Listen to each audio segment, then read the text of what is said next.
Sabe aquela ideia de que grandes histórias muitas vezes nascem do caos? A da BlackRock parece ser um exemplo perfeito disso. Hoje a gente vai explorar a origem dessa gigante financeira, focando em como uma crise específica ajudou a moldar seu nascimento. A nossa conversa se baseia em informações de uma análise sobre a fundação da empresa, chamada BlackRock, crise, origem e o império da gestão de riscos. O nosso objetivo aqui é entender como a crise imobiliária lá dos anos 80 nos Estados Unidos não foi só um pano de fundo, mas sim um ingrediente-chave na criação e no DNA da BlackRock. Então tá, como é que tudo isso começou mesmo? Olha, vamos voltar para os anos 80 nos Estados Unidos. O cenário financeiro estava, assim, bem tenso. As tais Savings and Loans Associations, que eram instituições que financiavam hipotecas, muitas vezes com regras meio frouxas, começaram a quebrar, uma atrás da outra. O resultado, um rombo bilionário, uma crise de confiança enorme e, claro, um aperto na liquidez. O mercado ficou sem saber para onde correr. E é fundamental entender o peso disso aí. Não era só, uma turbulência. Foi um momento que abriu as feridas do sistema, sabe? Ficou muito claro que precisava de um jeito novo de olhar para risco, de gerenciar risco. E essa falha toda, por incrível que pareça, abriu espaço.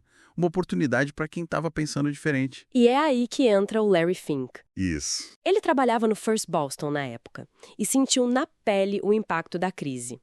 Teve um momento ali crucial. Uma operação com títulos hipotecários, bem complexos, que deu um prejuízo gigante para o banco. Coisa de 100 milhões de dólares. Nossa. Essa pancada, sem dúvida, foi uma lição bem dolorosa que mudou a visão dele sobre o mercado. Exatamente. Essa perda de 100 milhões não foi só um número ruim no balanço. Foi o estalo, sabe? O catalisador para Fink sacar a importância vital de uma gestão de riscos mais sofisticada. E o diferencial era a abordagem, Ele vislumbrou o poder de usar dados financeiros, análise de dados quase em tempo real. Isso era revolucionário para a época, que ainda dependia muito de intuição, de feeling. Na prática, era usar computador mesmo para modelar, para antecipar o comportamento dos ativos, bem mais do que planilha e análise na mão. A chave não era só acertar o investimento, mas quantificar, prever os riscos que vinham junto. Entendi. E com essa visão na cabeça, o Fink e mais 7 sócios fundaram a BlackRock em 1988. Mas o curioso é que no começo ela era uma divisão dentro de um grupo maior, o Blackstone Group. Sim. Só que parece que as ideias não batiam muito, Pois é, não demorou muito para as visões divergirem. Isso levou à separação do Blackstone já em 1992. O Fink tinha uma convicção muito forte. Ele queria uma empresa focada, obsessivamente em tecnologia para análise, controle de risco e transparência total com o cliente. Olhando para trás, essa separação foi o que realmente permitiu a BlackRock criar sua identidade, sabe? Um caminho totalmente focado em dados, em sofisticação na gestão de risco. Foi ali que nasceu a BlackRock que a gente conhece. E tem um detalhe interessante aí, Aquele primeiro sistema de análise de risco que a equipe do Fink desenvolveu lá no comecinho foi a sementinha do que depois virou o Aladdin. Hoje, o cérebro tecnológico da BlackRock. Exato. Isso só reforça a ideia central. A BlackRock não nasceu apesar da crise. Ela nasceu em grande parte por causa da crise. É como a fonte diz, um império financeiro construído sobre os escombros de uma crise. O DNA da empresa já veio assim, moldado por dados, por tecnologia, por esse foco incansável no controle de risco desde o dia 1. Isso mostra muito como momentos de instabilidade, podem acabar impulsionando inovações radicais. Podem definir o futuro de um setor inteiro. Então, para a gente amarrar a história, a crise dos anos 80 não foi só o cenário, foi o ingrediente ativo que formou a essência da BlackRock. Exato. A gestão de risco não é só uma parte do negócio, está na origem, está na cultura deles. O que nos leva a uma reflexão final, Algo para quem acompanha o mercado pensar. Sabendo que a BlackRock nasceu dessa necessidade de gerenciar risco sistêmico numa crise tão aguda. Como será que essa origem influencia a forma como eles encaram as turbulências financeiras que, a gente sabe que sempre vêm e virão? Ou, pensando por outro lado, como que entender essa origem muda a nossa percepção sobre o papel e a influência gigantesca da BlackRock hoje no mundo? Fica aí a pergunta. Bem-vindos à nossa análise de hoje. Vamos focar no Larry Fink, sabe?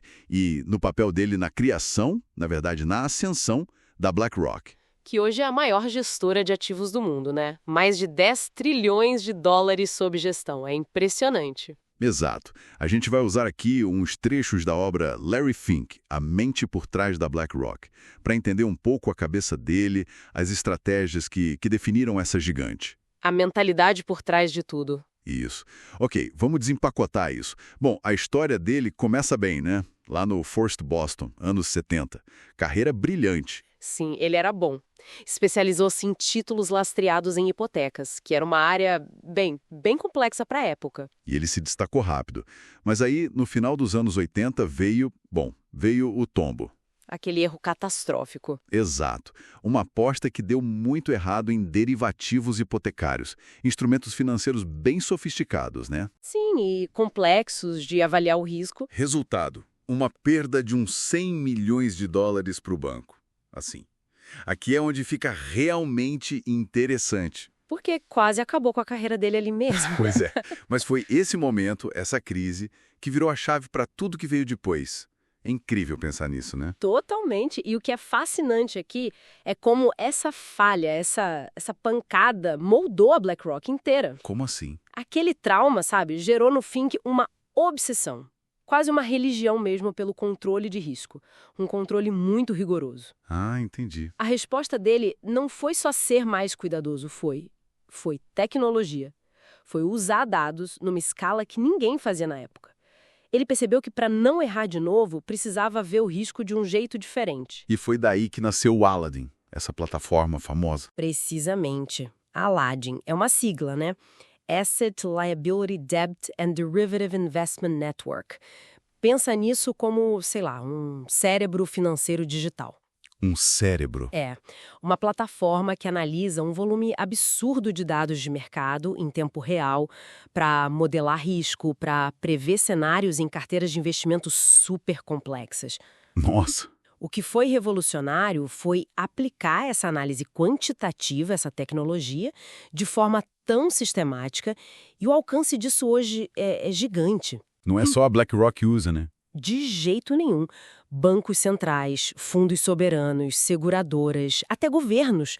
O mundo inteiro usa o Aladdin para gerenciar trilhões em ativos.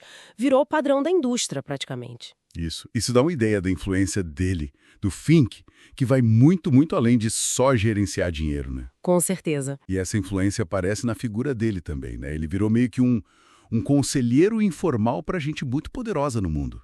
Exatamente. O Fink passou a ter acesso direto a conversar com presidentes americanos, líderes na Europa, presença constante no G7, em Davos. Ele não é só um gestor de fundos, ele está ali conversando com quem define política econômica global. Essa proximidade com o poder que ele construiu dá um peso enorme para a visão da BlackRock. E para a visão dele, claro. E falando em visão, teve uma mudança, né, nos últimos anos. O Fink começou a falar muito de sustentabilidade, de ESG. Sim, uma mudança bem notável. Como é que isso entra na história? Olha, se a gente conectar isso ao quadro geral, essa virada para o ESG ambiental, social e governança pode ser vista como uma evolução daquela mentalidade de risco. Ah, interessante. Como assim? O Fink começou a argumentar, principalmente naquelas cartas anuais dele para os CEOs, que esses fatores ESG não são só questão de imagem ou ética. São cruciais para o desempenho financeiro da empresa a longo prazo. Entendi. Então, ignorar ESG seria um risco. Exato, um risco financeiro. Então, a gestão de risco continua ali, central, mas aplicada de uma forma mais ampla, sabe? Incluindo esses fatores. E a BlackRock agiu sobre isso. Sim, não ficou só no discurso. Como eles são acionistas gigantes em milhares de empresas, começaram a usar o poder de voto nas assembleias para pressionar por mudanças. Tipo, cobrar metas de redução de emissão de carbono, mais diversidade nos conselhos, essas coisas. Claro que tem todo um debate se isso é efetivo, se é consistente, mas não dá para negar que a BlackRock ajudou a colocar o ESG na pauta de muita empresa grande. Então, o que tudo isso significa? Parece que a BlackRock é um espelho da jornada do Fink, né? Superaram um erro gigante com disciplina, a obsessão por risco via dados e tecnologia. E transformar isso numa influência global que agora puxa também essa agenda de sustentabilidade. É uma gigante, mas uma gigante forjada na gestão de risco. Perfeitamente colocado. A essência é essa transformação de uma derrota pessoal, daquele prejuízo lá atrás, no motor de uma cultura e de uma tecnologia que criaram essa potência toda. É um caso de como a diversidade, se você processar bem, pode gerar um foco incrível. E isso deixa a gente com uma pergunta no ar, né? Para pensar. Qual seria? Quais são as implicações para os mercados, para as empresas, para a sociedade, de ter uma entidade tão poderosa, a BlackRock, tão moldada pela visão de uma pessoa sobre risco e agora sobre propósito corporativo? Até que ponto uma única filosofia, que nasceu de uma experiência bem específica, pode ou deve influenciar tanta gente, tantas empresas pelo mundo? Olha, quem não lembra de 2008, né? Aquele caos, Lehman Brothers quebrando, os mercados financeiros simplesmente congelados, um pânico global. Parecia que tudo ia desabar, assim, uma sensação muito forte. E no meio disso tudo, enquanto os gigantes, né, os bancos e os governos corriam para tentar apagar o incêndio, uma empresa meio fora do radar do grande público foi chamada, discretamente, para ir para o olho do furacão, a BlackRock. E é justamente aí que a gente vai focar a nossa análise hoje, olhando o material que a gente levantou. Como é que essa empresa, a BlackRock, virou uma peça tão chave, mesmo agindo mais nos bastidores, durante aquele resgate todo? O que eles tinham de especial para serem chamados num momento tão crítico? Vamos tentar entender isso melhor. Porque o cenário era, nossa, de puro caos, né? Bear Stearns, AIG, gigantes cambaleando, quase caindo, a confiança sumiu. E aí o Fed, o Tesouro Americano, precisando de ajuda especializada e rápido, chamam a BlackRock. Mas fica a pergunta, por que eles? Tinham outros grandes nomes, né?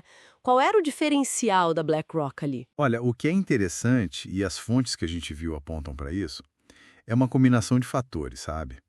Primeiro, a BlackRock já tinha uma reputação muito sólida. Gestão de riscos complexos, isso era crucial naquele momento. Segundo, eles tinham uma certa independência. Não estavam no meio da bagunça como os bancos de investimento, né? Não tinham criado o problema, digamos assim. Mas o pulo do gato mesmo, que aparece o tempo todo, era a tecnologia deles. Uma plataforma proprietária chamada Aladdin. A Aladdin, esse nome realmente salta aos olhos. Mas o que ele fazia assim na prática que era tão importante naquele momento de crise? De risco, muito avançada para a época. Ele não só olhava um ativo isolado, mas conseguia mapear como milhares de títulos complexos estavam interligados. Muitos deles, claro, ligados às hipotecas subprime, a origem da crise toda. O Aladdin conseguia simular como o risco de calote numa ponta podia, se espalhar como um vírus pelo sistema. Essa capacidade de ver o contágio, o efeito dominó, quase em tempo real, isso era algo que pouca gente, talvez ninguém, conseguia fazer com aquela precisão e velocidade no meio daquela confusão toda. Era ouro, né? Entendi. Nossa, faz todo sentido. Com essa capacidade de análise única do Aladdin, a tarefa que o governo deu para eles foi, imagino, gigantesca e super delicada. Exatamente. As fontes detalham bem isso. A BlackRock foi contratada por uma missão assim crítica mesmo. Avaliar, colocar preço, isolar e, em muitos casos, gerenciar aquelas carteiras de ativos podres. Principalmente aqueles títulos de hipoteca que ninguém mais sabia quanto valiam ou como se livrar deles, sabe? Coisa do Bear Stearns, da AIG, até partes do Citigroup. Peraí, então não era só dar um parecer técnico, tipo, olha, isso aqui vale X. Eles literalmente botaram a mão na massa com os ativos que eram o coração do problema, aquilo que ninguém mais queria nem chegar perto. Isso. Operaram mesmo, diretamente, uma parte dessas carteiras problemáticas em nome do governo. E o mais interessante é que fizeram isso com uma descrição notável. As fontes batem muito nessa tecla da estratégia de descrição.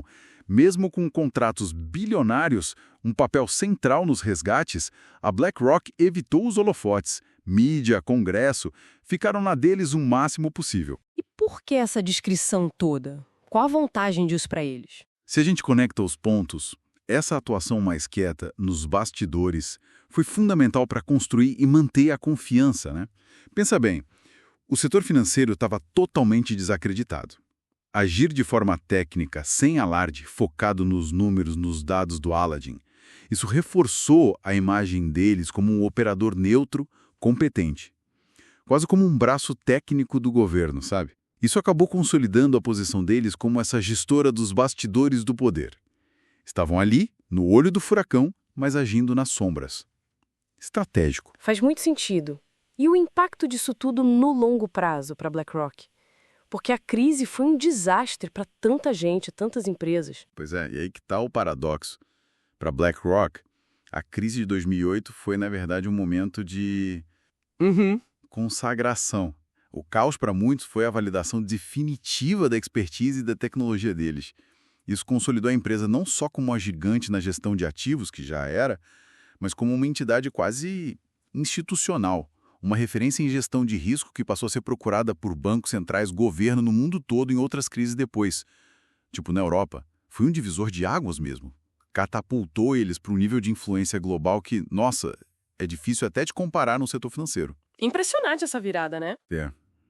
Resumindo o que a gente viu nas fontes, a crise foi o grande catalisador que transformou a BlackRock. Deixou de ser só uma grande gestora focada em risco e tecnologia para virar essa espécie de conselheira indispensável para governos e instituições em momentos de aperto, sabe? Muito por causa dessa combinação única, o conhecimento das pessoas e a potência do Aladdin. Então, o que fica disso tudo, né? Essa análise que fizemos com base nas fontes deixa uma reflexão importante sobre o que significa ter uma única empresa agindo tão discretamente com uma tecnologia tão poderosa como o Aladdin, acumulando tanta influência, tanta confiança, justamente nos momentos mais críticos do sistema financeiro global. Fica essa questão no ar. O que representa essa concentração de conhecimento técnico, de poder financeiro ali nos bastidores? E como isso pode moldar as respostas que a gente vai ter para futuras crises? É algo para a gente continuar pensando. O Aladdin é o sistema nervoso central, digamos assim, da gigante BlackRock. Vamos usar fontes que nos dão uma olhada nos bastidores para entender o que é essa ferramenta, como ela funciona e por que, a influência dela é tão grande. Ok, vamos lá. O que é exatamente esse tal de Aladdin? Não tem nada de mágico, certo? A sigla, na verdade, é Asset, Liability, Debt and Derivative Investment Network. E nasceu dentro da BlackRock mesmo, lá nos anos 90. Foi a equipe do Larry Fink que desenvolveu, por uma necessidade deles. Exatamente. Eles precisavam de uma visão, unificada do risco. Os portfólios estavam ficando complexos demais. E o resultado, é um dos sistemas mais sofisticados do mundo para gestão de risco, para análise de portfólio, execução de ordens. O que eu acho fascinante é a integração. Ele não faz só uma coisa, ele conecta tudo. Risco, negociação, operações, tudo numa plataforma só. Isso foi revolucionário na época e continua sendo um diferencial, enorme. E a escala disso hoje em dia é algo... É difícil até de colocar em perspectiva. A gente está falando de milhões de transações por dia, monitora mais de 20 trilhões de dólares em ativos. 20 trilhões. É um nível de centralização de dados financeiros que parece quase inimaginável. E o mais interessante não é só a BlackRock que usa, né? Não mesmo. São mais de 200 instituições globais e das grandes, tá? Bancos centrais, fundos soberanos, seguradoras enormes, fundos de pensão gigantescos, até governos. Uau! Pois é. E as funções, elas vão muito além do básico, sabe? Ele rastreia ativos no mundo todo, quase em tempo real.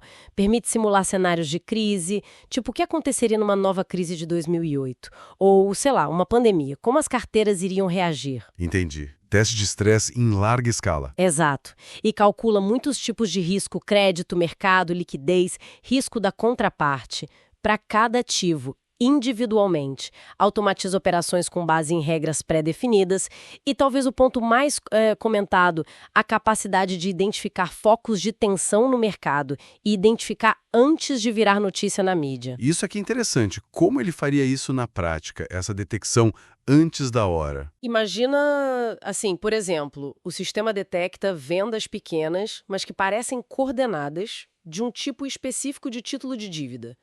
Vendas acontecendo em várias carteiras que, à primeira vista, não teriam nenhuma relação entre si. Hum. O Aladdin poderia sinalizar isso. Tipo, olha, talvez tenha um problema de liquidez aqui, ou um risco de crédito concentrado naquele emissor ou naquele setor. E isso semanas antes do mercado geral perceber, entende?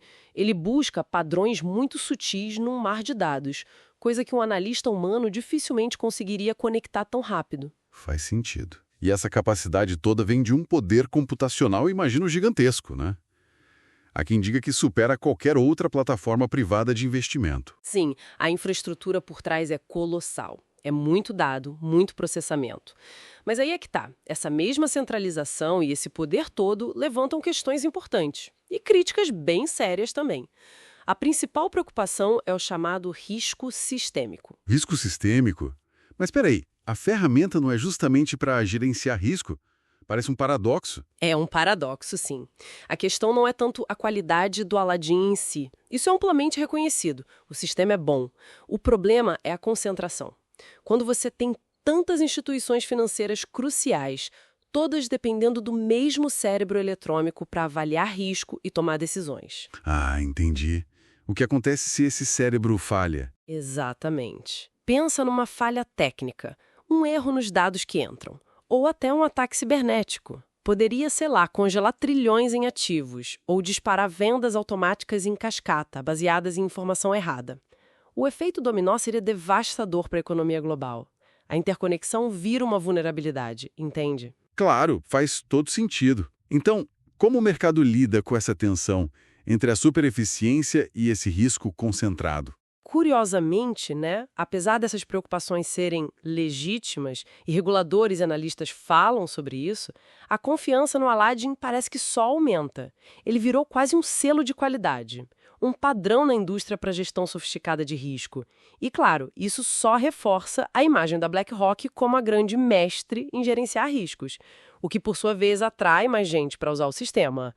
É um ciclo. Entendi. Então, para a gente recapitular o essencial aqui. O Aladdin é bem mais que só um software, né?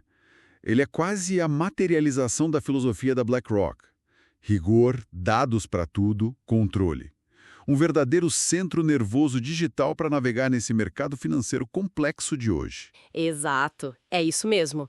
E isso nos leva a uma reflexão final, talvez um pouco provocadora para quem está ouvindo a gente, considerando esse alcance imenso do Aladdin e esse risco sistêmico potencial, que a gente falou, por causa da centralização, o que essa dependência crescente de um único sistema tão poderoso sugere sobre o futuro das finanças.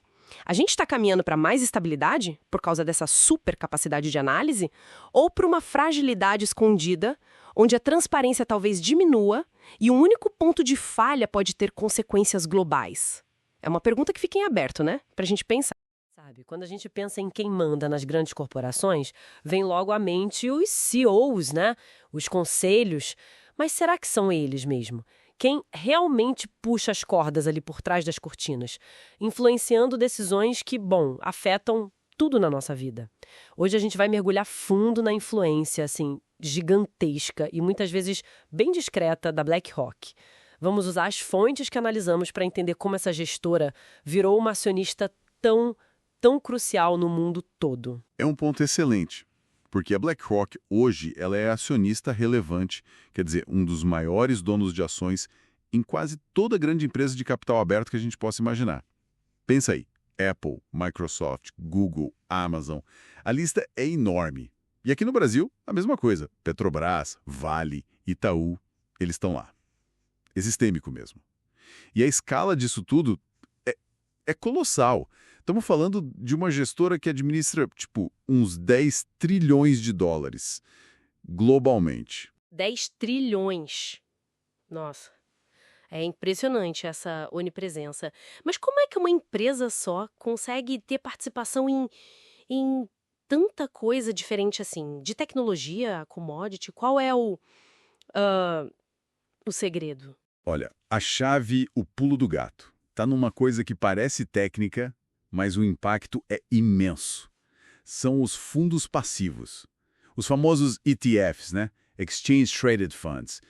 Muitos desses fundos, eles simplesmente copiam a composição de grandes índices de mercado. tipo o S&P 500 lá nos Estados Unidos. Ah, o que junta as 500 maiores empresas americanas. Exatamente. Ou o nosso Ibovespa aqui. Entendi. Então, se um fundo da BlackRock, por exemplo, replica o S&P 500, ele é meio que obrigado a comprar ações de todas as 500 empresas do índice, naquela proporção certinha? Perfeito. É isso. A BlackRock vira acionista quase que por uma obrigação da metodologia do fundo, entende? Na maioria das vezes, não é que eles escolheram ativamente aquela empresa, é mais uma consequência matemática de seguir o índice. E essa estratégia, bom, ela é massiva. O resultado, segundo as fontes, é que eles acabam tendo, em média, uns 5% a 7% das ações, né? De cada empresa do S&P 500. Uau! Sim, de cada uma delas. Certo, 5% a 7%. Pode não parecer uma maioria, assim, esmagadora, né? Mas imagino que em empresas gigantes, com acionistas super pulverizados, ter essa fatia já te coloca, bom, na mesa de decisão, certo? Como é que isso vira poder na prática? Com certeza. Vira poder, sim. Essa participação dá direito a voto nas assembleias de acionistas. E essas assembleias são cruciais. Decidem os rumos da empresa. Pensa na eleição do Conselho de Administração, por exemplo. Com 5, 7% dos votos, a BlackRock tem um peso considerável para influenciar quem vai sentar ali. E, por tabela, influenciar as políticas da empresa. Exato. E não é só o voto. Esse tamanho todo abre as portas para um diálogo direto, sabe? Com a alta gestão, com o C-level das companhias. E como eles usam esse peso todo? É algo mais de bastidor ou eles exercem essa influência de forma mais visível? Então, aí é que a coisa ficou mais interessante nos últimos anos. A BlackRock, muito via as cartas anuais do CEO, o Larry Fink. Tá, as cartas do Fink. Lembra do barulho que fizeram? Super comentadas. Pois é, eles começaram a usar essa influência de um jeito bem público, sim. Passaram a pressionar as empresas em que investem para adotar melhores práticas de ESG. ESG, Ambiental, Social e Governança. Isso. Começaram a cobrar mais diversidade nos conselhos, planos sérios para lidar com risco climático, mais transparência, essas coisas. Chegaram até a dizer publicamente que podiam votar contra a reeleição de conselheiros se achassem que a empresa estava falhando nesses pontos, sabe? Um exemplo que as fontes trazem é a pressão por relatórios de sustentabilidade que sigam padrões internacionais. E essa postura ESG, claro, gerou um debate enorme, né? Sim. As fontes mostram reações bem polarizadas. Sim, muito. Por um lado, muita gente viu isso como algo super positivo, um gigante financeiro usando seu poder para empurrar o capitalismo para um lado mais responsável, mais sustentável. Dizem que isso é bom para o negócio a longo prazo e para a sociedade também. Faz sentido. Mas, por outro lado, surgiram críticas bem fortes, acusando a BlackRock de impor uma agenda ideológica, seja ela qual for, sobre as empresas, usando o dinheiro de milhões de investidores que talvez nem concordem com essa agenda e não tiveram voz direta nisso. O argumento é que o foco tinha que ser só o retorno financeiro, ponto. É uma linha bem tênue mesmo. Usar o poder do dinheiro para promover certas pautas versus a acusação de atropelar a vontade dos donos finais do capital. Complicado. E essa capacidade de influenciar políticas em escala global, vinda de uma única entidade privada que gere trilhões. Isso levanta uma questão fundamental, né? Sobre poder e responsabilidade hoje em dia. A gente está falando de um nível de influência que, olha, em certos pontos dá para comparar com o de muitos países. Só que a BlackRock não é um governo. Não passou por eleição, não responde a eleitores do jeito tradicional. E muita dessa influência, apesar das cartas públicas, ainda acontece meio nos bastidores, com pouca visibilidade para o público geral. Então, no fim das contas, o que tudo isso significa? Qual é o grande quadro aqui? Significa que a BlackRock e outras gestoras gigantes parecidas, elas não são só administradoras de dinheiro passivas. De jeito nenhum. Elas são atores poderosíssimos, que estão sim ativamente moldando o comportamento das maiores empresas do mundo, definindo padrões, influenciando decisões estratégicas, e muitas vezes isso acontece de forma silenciosa, quase invisível para quem está fora do mercado financeiro. É uma concentração de poder impressionante, que opera dentro das regras do mercado, mas com consequências que vão muito além dele. Exatamente. E isso nos deixa com uma provocação para quem nos ouve refletir. considerando essa concentração enorme de poder de voto, de influência nas mãos de poucas entidades que não foram eleitas. Que tipo de mecanismo, sabe? Além do mercado em si, além da regulação que já existe, que mecanismos poderiam ou deveriam existir para garantir que esse poder seja usado com mais transparência, com mais responsabilidade perante a sociedade toda? Uma questão complexa, sem dúvida, e super importante. Entender essas engrenagens do poder financeiro global é crucial para decifrar o mundo em que a gente vive hoje. Como a BlackRock, essa gigante da gestão de ativos, como ela se move não só nos mercados financeiros, mas também nos bastidores do poder político global. A gente está se baseando aqui nos materiais que olham para o capítulo BlackRock e Poder Institucional, os bastidores da política global. Então, a grande questão que esses materiais levantam, é como que uma empresa, gerenciando trilhões, presente em mais de 100 países, constrói uma ponte tão direta com o centro de decisão política. Isso parece ir muito além de só administrar dinheiro, certo? Exatamente. E tem um momento-chave que as fontes sempre mencionam, que foi a crise financeira lá de 2008. Naquela época, o governo americano ele chamou a BlackRock para ajudar a lidar com os tais ativos tóxicos, sabe? Aqueles investimentos super complexos que estavam no olho do furacão. Ah, sim. Essa chamada parece que foi o que abriu a porta de vez para a empresa nesses círculos de poder. Uma porta que ficou aberta. E que porta, né? Pelo que a análise indica, a partir daí, a BlackRock virou meio que uma consultora frequente para nomes enormes, tipo o Federal Reserve dos Estados Unidos, o Banco Central Europeu, O BCE, sim. o FMI, Banco Mundial, Comissão Europeia, até o Tesouro do Reino Unido. Nossa, a lista é longa. É uma lista de peso.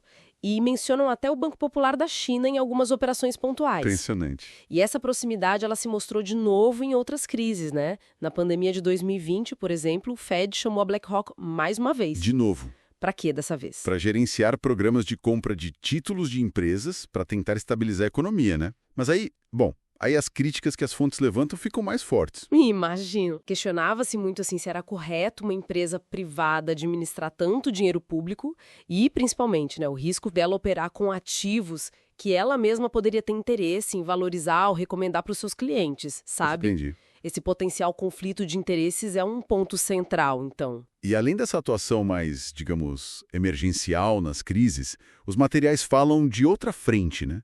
Uma divisão de consultoria estratégica da BlackRock. Isso, que assessora governos diretamente. Tipo, ajudando a desenhar planos de recuperação econômica, reformas, até política monetária. Isso é bem significativo. Muito. Na Europa, por exemplo, tem relatos deles ajudando o BCE com pacotes de estímulo. E aí surge uma controvérsia que as fontes destacam bem. A BlackRock avaliando a saúde financeira de bancos europeus, bancos nos quais ela mesma investia. Exatamente. Como gestora de ativos, ela tinha investimentos ali. Isso levantou muita dúvida sobre a imparcialidade da coisa toda, né? Claro.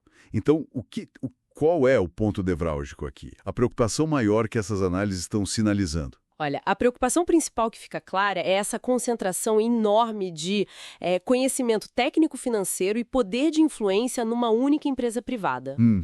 Uma empresa que tem acesso privilegiado a dados, a quem toma decisão no mundo todo, mas que não passa pelo mesmo nível de transparência, de escrutínio público, sabe? Ou que não tem um mandato democrático como a gente exige, sei lá, de um ministério. É verdade. A analogia que usam em alguns textos é forte, mas ajuda a entender.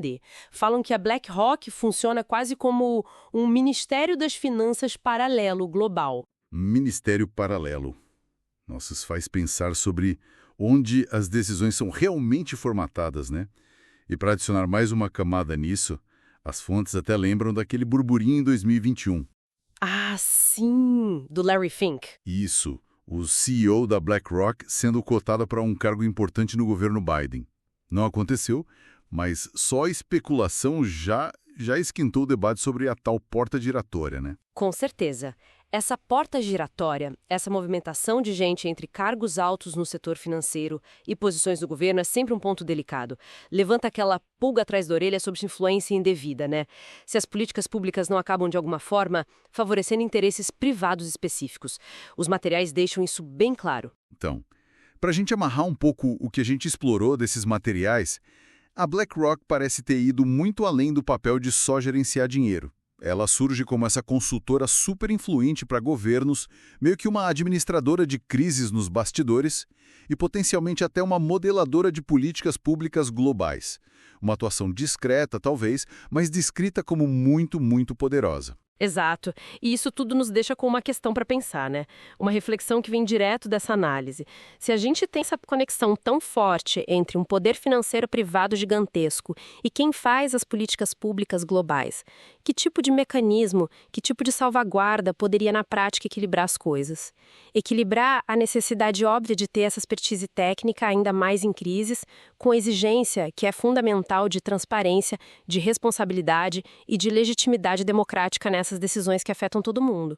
Fica aí a pergunta. Isso mesmo. Especificamente essa aproximação deles com o ESG, ambiental, social e governança, e também com o chamado capitalismo consciente. Exato, aquela ideia de que, bom, as empresas deveriam ter um propósito além do lucro puro, né? As fontes que a gente analisou exploram bastante isso. E fica muito claro nas cartas anuais do CEO, do Larry Fink. E o que salta aos olhos nessas análises, assim, é uma tensão bem clara, sabe? A pergunta que não quer calar é: essa adoção do ESG pela BlackRock é de verdade? É uma mudança genuína? Ou será que é mais uma fachada, uma estratégia muito bem pensada? Essa é a grande questão. E parece que teve um momento chave, né? Aquela declaração do Fink lá em 2020. Ah, sim. Aquilo foi marcante. Risco climático é risco de investimento. Isso mexeu com muita gente. Com certeza. E a partir daí, o material que a gente viu mostra que a BlackRock mudou a postura, né? Começaram a usar o poder de voto deles nas assembleias. Exato. Para pressionar mesmo, votando contra conselhos de administração sem diversidade ou que não tinham metas claras para a neutralidade de carbono. Ou sem práticas modernas de governança também. Para uma empresa que sempre foi tão discreta, focada só no financeiro, foi um passo em tanto. Sem dúvida. E isso leva a gente direto para as duas grandes interpretações que as fontes trazem para explicar essa virada. A primeira fala num tipo de idealismo realista. Gostei desse termo, idealismo realista. Pelo que eu entendi, a lógica que atribuem ao Fink é aqui. Bom, investir em empresa que ignora a sustentabilidade é, na prática, colocar o dinheiro dos clientes em risco no longo prazo. Então, olhar para o ESG não seria bem ideologia, mas sim prudência, gestão de risco mesmo, certo? Seria, na verdade, uma aliada do lucro a longo prazo. Empresas mais preparadas para esses desafios climáticos, sociais, de governança, teriam mais chance de sucesso, né? Faz todo sentido pensar assim. Pois é, só que aí vem a outra interpretação que também aparece forte nos materiais, a da fachada estratégica. E essa é bem contundente. Ah, sim. Essa linha de análise diz que o discurso ESG da BlackRock é, na verdade, mais uma ferramenta de relações públicas, de posicionamento no mercado. Os argumentos são que isso ajuda a atrair aqueles investidores gigantes, sabe? Fundos de pensão, fundos soberanos, que estão sendo cada vez mais pressionados a mostrar responsabilidade social. E, claro, melhora a imagem global da BlackRock, o que não é pouca coisa considerando o tamanho dela e o escrutínio que já sofre, né? Exato. E tem um ponto crucial que esses críticos levantam, a inconsistência. Porque apesar de todo esse discurso ESG, os dados mostram que a BlackRock continua sendo uma das maiores investidoras do mundo em setores bem polêmicos. Combustíveis fósseis, armas, mineração pesada. É verdade. Essa dualidade é complicada, né? Alimenta muito a ideia de que talvez o compromisso não seja tão profundo assim. Exatamente. E esse paradoxo que a gente viu na análise, ele coloca a BlackRock numa situação muito curiosa, né? É quase um fogo cruzado. Totalmente. Porque, de um lado, lá nos Estados Unidos, tem políticos conservadores acusando a empresa de ser woke, de ter aderido a uma agenda progressista que, segundo eles, prejudica o retorno financeiro. Sim, as críticas da direita são fortes nesse sentido. E do outro lado, você tem os ativistas, né? Ambientalistas, sociais, criticando a BlackRock por acharem a ação dela muito tímida. Dizem que ela não usa todo o poder que tem para forçar mudanças mais radicais. Como, por exemplo, sair totalmente do investimento em petróleo. Fica nesse meio termo que desagrada os dois lados. Pois é. Ela virou um para-raios nesse debate superaquecido sobre o papel das finanças nessas questões socioambientais. Precisamente. O que para alguns é pragmatismo, é liderança na evolução do capitalismo, para outros soa como oportunismo puro. Uma forma de lidar com as pressões atuais sem mudar nada na estrutura de poder econômico. A BlackRock está, querendo ou não, no olho do furacão ideológico do ESG. Então, tentando amarrar tudo isso, a análise das fontes deixa a gente com essa pergunta central, né? A BlackRock está mesmo tentando mudar a rota do capitalismo para um futuro mais sustentável? Ou está só jogando um jogo de xadrez muito sofisticado para manter e até aumentar seu poder e influência nesse mundo em transformação? É complexo. Muito complexo. E isso nos leva a uma reflexão final, talvez um pouco mais ampla, né? Baseada no que a gente viu. O fato de uma gigante financeira como a BlackRock ser criticada por lados opostos do espectro ideológico, por ser progressista demais para uns e insuficiente para outros, ao mesmo tempo que mantém investimentos que parecem contradizer o discurso ESG, o que isso tudo nos diz sobre os desafios, as dificuldades inerentes e talvez as ambiguidades inevitáveis de tentar aplicar princípios de sustentabilidade na escala gigantesca do capital financeiro global? É uma pergunta e tanto para a gente continuar pensando. Fica essa reflexão sobre os limites e as possibilidades reais dessa conexão entre finanças globais e sustentabilidade. Olá, bem-vindos a mais uma análise aprofundada aqui com a gente. Hoje, o nosso foco é um nome gigante, né? Que movimenta trilhões, mas assim, muitas vezes fica meio fora do radar do grande público, a BlackRock. A gente deu uma olhada nos materiais aqui e eles levantam pontos importantes, sabe? Coisas sobre possíveis conflitos de interesse, críticas ao tamanho dela e o risco, né, que ela pode representar para o sistema financeiro global. A ideia é tentar entender a dimensão desse poder todo e, bom, quais as consequências possíveis. Começando por um ponto que, assim, salta aos olhos logo de cara. Os múltiplos papéis que a BlackRock joga. Ela não é só uma gestora de ativos enorme, certo? Parece que ela está em todos os lados do balcão. Exatamente. E aí aí que mora uma complexidade bem grande. A BlackRock, ela administra trilhões para os clientes, ou seja, ela é acionista de milhares de empresas. Só que, ao mesmo tempo, ela também presta consultoria estratégica para essas mesmas empresas e, o que é crucial, para governos, para bancos centrais, que são quem definem as regras do jogo, né? Essa sobreposição de funções levanta questionamentos já inevitável sobre possíveis conflitos de interesse. Entendi. Você consegue, talvez, dar um exemplo mais concreto para a gente visualizar como isso acontece? Onde essa linha fica meio tênue? Claro. Olha, um caso que é muito citado e está nos documentos que a gente viu, aconteceu em 2020.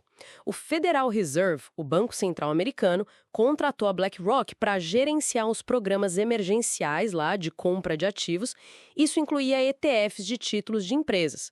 Acontece que a própria BlackRock é uma das maiores emissoras desses ETFs, sabe?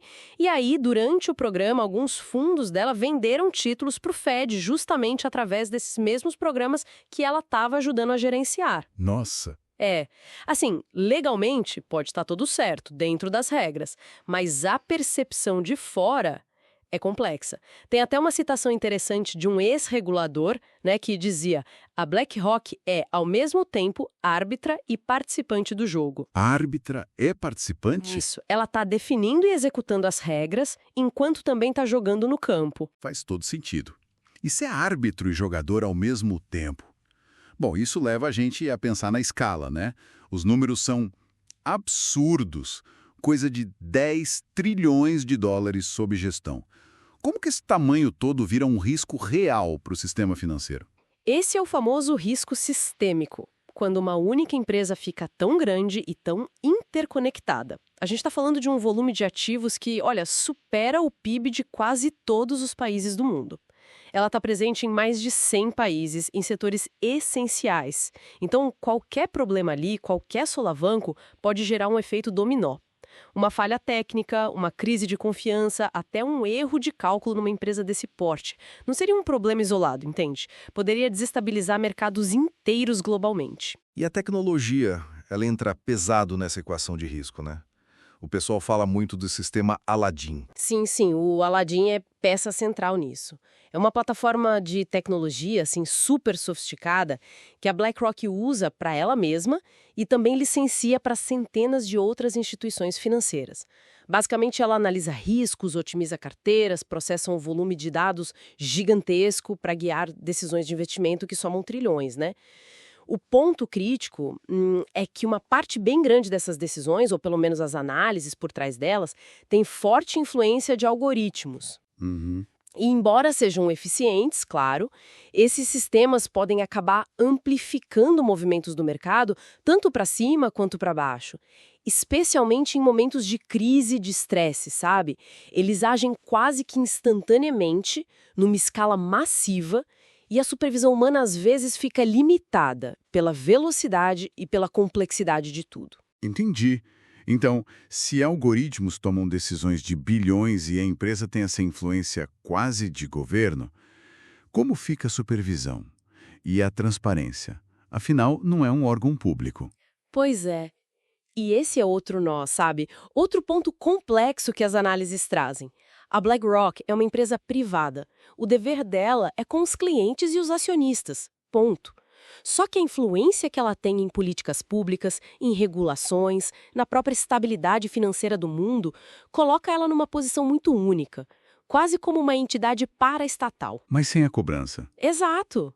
Sem o mesmo nível de escrutínio público, de prestação de contas democrática que a gente exige de um governo, de um banco central. As decisões que são tomadas lá nos escritórios deles podem ter mais impacto na vida das pessoas do que muitas políticas de governo, né? Quem de fato fiscaliza a BlackRock? Existe um contrapeso real para um poder tão concentrado e, de certa forma, tão difuso? Essa é a pergunta de fundo, né? As regulações financeiras existem, claro, mas a capacidade de supervisionar de forma adequada uma entidade tão complexa, tão global, tão avançada tecnologicamente, é um desafio enorme para os reguladores. Essa concentração toda de poder financeiro e de informação na mão de uma empresa privada, que opera muitas vezes nos bastidores das grandes decisões econômicas, levanta um debate importante, né? Sobre a saúde dessa dinâmica de poder na economia global hoje. É um equilíbrio muito delicado entre permitir a eficiência do mercado e, ao mesmo tempo, garantir a estabilidade e a supervisão democrática. É fascinante e, ao mesmo tempo, um pouco assustador, né? A análise mostra a BlackRock como essa força que, por um lado, tenta oferecer soluções, estabilidade em momentos de crise, mas que, pela própria natureza e tamanho dela, carrega um potencial enorme de risco sistêmico. Uma gigante cuja sombra se estende por todo o cenário financeiro global. Exato. E talvez a reflexão final que esses materiais deixam para a gente seja sobre a própria natureza desse poder. Como que a relativa invisibilidade de uma força privada tão decisiva para a economia global impacta a confiança do público e a capacidade de ter mecanismos de controle, de supervisão que sejam realmente democráticos a longo prazo. É algo para a gente pensar, sabe? Sobre como o poder funciona e é exercido no mundo de hoje. Já pensou que, mesmo sem investir R$ 1 diretamente, pode ter uma empresa gigante, assim, mexendo com as suas finanças e até com coisas do seu dia a dia? É uma ideia interessante, né? Pois é. E é isso que a gente vai investigar um pouco hoje, olhando para BlackRock. A gente pegou uns trechos de um material que chama ela de, olha só, Império Invisível. E a nossa ideia aqui é tentar entender essas conexões que muitas vezes ficam escondidas, sabe? Entre o que essa empresa faz e a nossa vida comum, nossa rotina financeira. E é bom colocar em perspectiva, né? A BlackRock é, a maior gestora de ativos do mundo. Ponto. É desse tamanho que a gente está falando. Caramba! Essa escala toda é o que abre a porta para essa influência se espalhar de jeitos que, bom, a gente nem sempre se dá conta. Certo. Então, vamos tentar desenrolar isso. O material que a gente viu fala que a BlackRock não tá só para quem compra ação na bolsa, né? Não mesmo. Ela aparece em fundo de pensão, tanto público quanto privado, aparece naqueles fundos de investimento que o banco oferece, sabe? Em plano de previdência privada e, claro, nos ETFs que estão super na moda. Exato. A pergunta é, e daí? Como isso me afeta? Como afeta as pessoas no geral? Olha, se a gente pega, por exemplo, os fundos de pensão ou a previdência complementar, a ligação é até bem direta. Como assim? O material sugere que uma parte, e não é pequena, da grana que vai garantir a aposentadoria de um monte de gente, quem administra é a BlackRock. Nossa! Ou seja, sem ter ideia, o futuro financeiro de muita gente pode estar ligado, pelo menos em parte, nas estratégias, no sucesso ou não dessa gestora. Isso já dá uma dimensão da coisa, né? E você mencionou os ETFs. A linha e shares deles é enorme. Gigantesca. São aqueles fundos que seguem um índice, tipo o Ibovespa, S&P 500. Muita gente coloca dinheiro ali porque é fácil, prático. Sim, super acessível. Só que aí tem um ponto que o texto levanta que eu achei fascinante. Quando alguém investe num ETF desses, a pessoa está, na verdade, comprando pedacinhos de empresas onde a própria BlackRock já é uma das maiores donas. É quase um ciclo, né? Exatamente.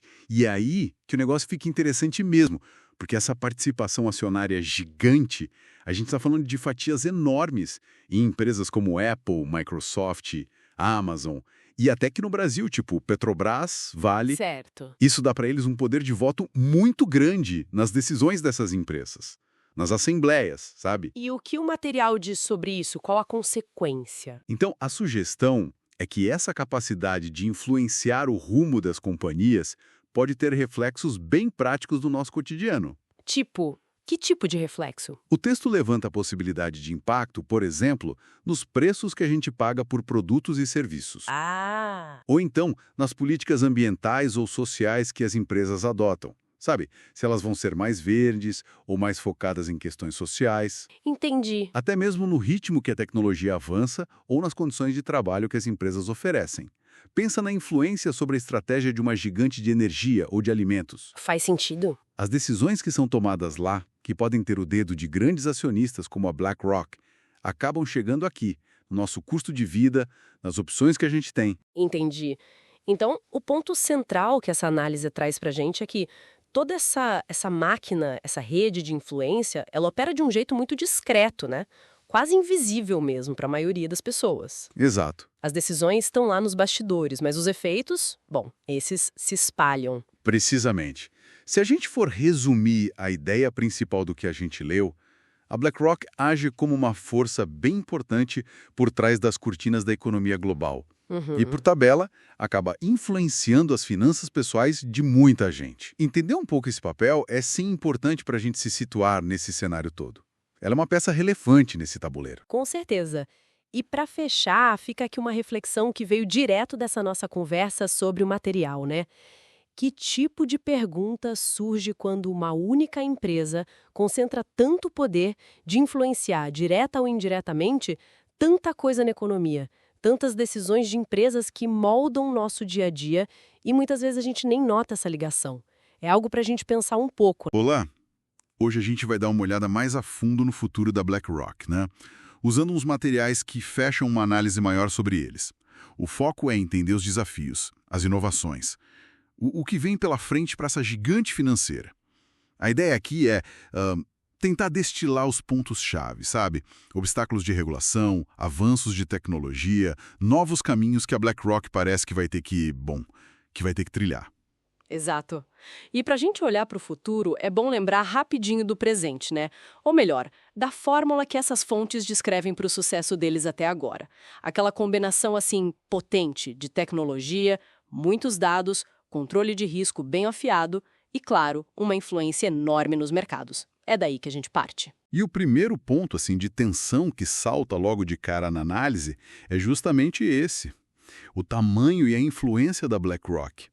Isso acaba atraindo um escrutínio regulatório político cada vez maior, não é? A discussão é global sobre como lidar com o poder dessas gestoras gigantes. Sim, e o fascinante aqui é entender por que essa pressão cresceu tanto, né? O material mostra que a expansão deles foi, nossa, meteórica.